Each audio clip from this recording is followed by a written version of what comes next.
नहमदुहु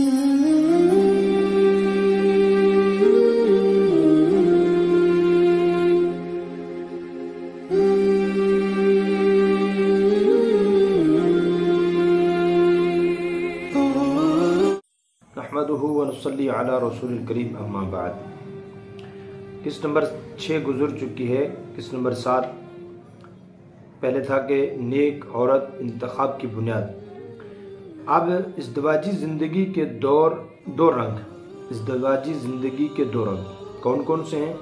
अल्लाह रब्बुल इज़्ज़त ने इस आयत मुबारक में इज़्दिवाजी ज़िंदगी के बड़े ही खूबसूरत 2 रंग दिखाए।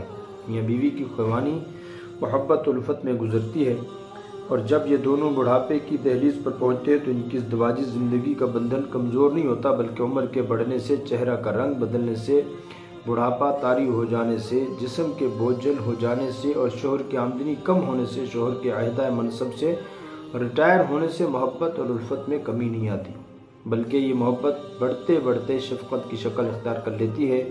इस तरह जवानी मोहब्बत के पैराए में और बुढ़ापा शफ़क़त के पैराए में गुजरता है। वो बूढ़ी इस बूढ़े पर शफ़क़त खाती है, इसने सारी जवानी मेरी खातिर कुर्बान कर दी, और वो बूढ़ा इस बूढ़ी पर शफ़क़त खाता है कि ये अपने घर से जवानी लेकर आई थी, मेरे घर की दहलीज पर सारी जवानी कुर्बान कर दी। मेरे अजीज़ दोस्तों और बुज़ुर्गों, ये थी मुसलमानों की ज़िंदगी। पहले माँ बाप अपनी बेटी की तरबियत किया करती थी, और जब उससे तक़वा सिखाया करती थी, उसे वफ़ादारी का सबक दिया करती थी। उसकी कोशिश ये होती थी कि ये अपना घर बनाए। लेकिन अब तो माँ का सबक भी बदल गया है, उसकी तरबियत भी अब तक़वा और वफ़ादारी शामिल नहीं है। सहेलियों के मशवरे भी पहले जैसे नहीं रहे। नतीजा हम सब के सामने कि कैसे घर उजड़ रहे हैं, कैसे मियाँ बीवी में बाहमी एतमाद का फुक़दान है। बेटी वालों के इंतखाब का मेयार भी यही हुआ करता था कि नौजवान बाहया, मुत्तक़ी और परहेज़गार हो।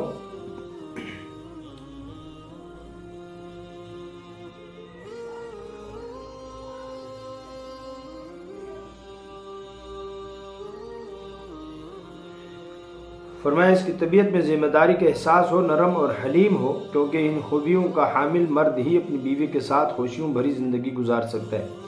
बेहया शख्स को अपनी हलाल बीवी में कभी लज्जत मिल ही नहीं सकती, चाहे वो हूर परी ही क्यों ना हो। जी, और मेरे अजीज़, अल्लाह रब्बुल इज़्ज़त ने जवानी के मज़े की भी एक मिक़दार रखी है। अब ये इंसान जिस कदर उसे हराम में इस्तेमाल करेगा, उतना हलाल से महरूम हो जाएगा। इसी तरह अल्लाह रब्बुल इज़्ज़त ने हर इंसान की मोहब्बत करने की भी एक ख़ास मिक़दार रखी है। अब जो इंसान जिस कदर हराम मोहब्बत में मुब्तला होगा, उसी कदर वो हलाल मोहब्बत से महरूम हो जाएगा। इसलिए ये बात पत्थर पर लकीर है कि जिस शोहर की आंखों में हया नहीं होगी, उसे कभी भी अपनी हलाल बीवी की तरफ देखने में लज्जत नहीं मिल सकती।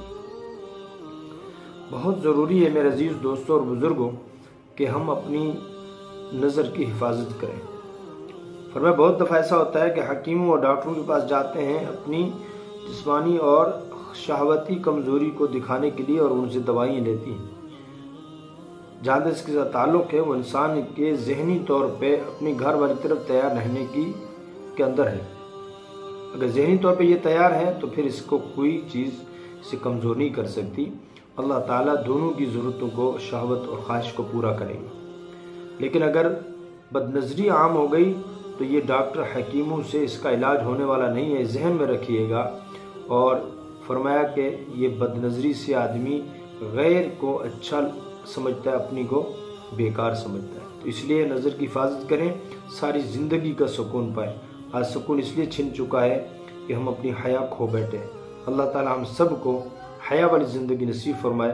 फरमाया फ़ातकल हया फसना मा शिता, जब हया चली जाए, बेहया हो जाए, जो मर्ज़ी करता रहे। अल्लाह हम सब को तक़वे वाली ज़िंदगी नसीब फरमाए। व आखिर दाना अल्हम्दुलिल्लाह रब्बिल आलमीन।